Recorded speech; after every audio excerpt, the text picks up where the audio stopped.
148 луѓе повеќе во еден ден би добиле позитивни тестови на COVID-19, а бројот на хоспитализации би пораснал за 328 на неделно ниво, доколку не постоеше вакцинацијата во земјава. Ваква пресметка направи организацијата Finance Think, која ги анализирала последните 3,5 месеци за текот на вакцинацијата и за COVID заразувањата и хоспитализациите во земјава. Нивните формули покажале дека за целиот период е спречена зараза кај вкупно 14.500 луѓе и се спречени 4.600 нови хоспитализации. Според проценките, вакцинацијата ги намалила и трошоците за лекување на заразените за 2.800.000 евра, и тоа само за последните 5 недели од Делта бранот. Поголем е ефектот во спречување на заразата во однос на намалување на хоспитализацијата, но последователно тој ефект е прилично значаен, бидејќи ја намалува хоспитализацијата за повеќе од 40%. Може да се види дека во средината на август, ние, доколку немало вакцинација, би имало над 10.000 заразени во текот на една недела, односно секој ден би се заразувале над 1.500 луѓе.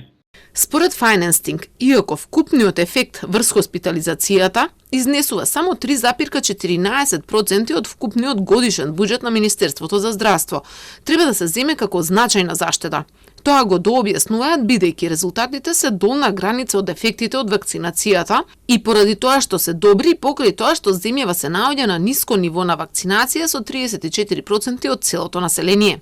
Не правиме директна споредба, но направивме со истиот модел симулации и за две други земји, за Велика Британија и Израел.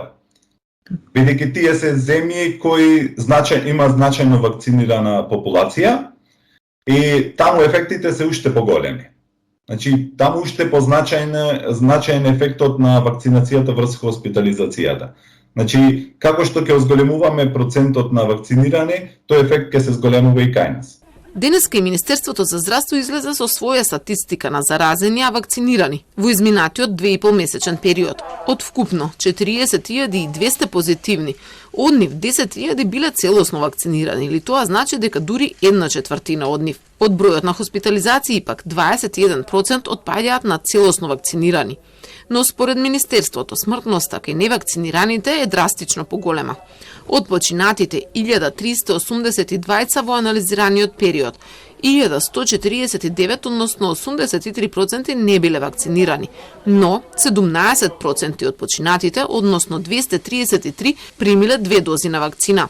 Според Министерството, починатите сепак имале повеќе комбинирани хронични заболувања.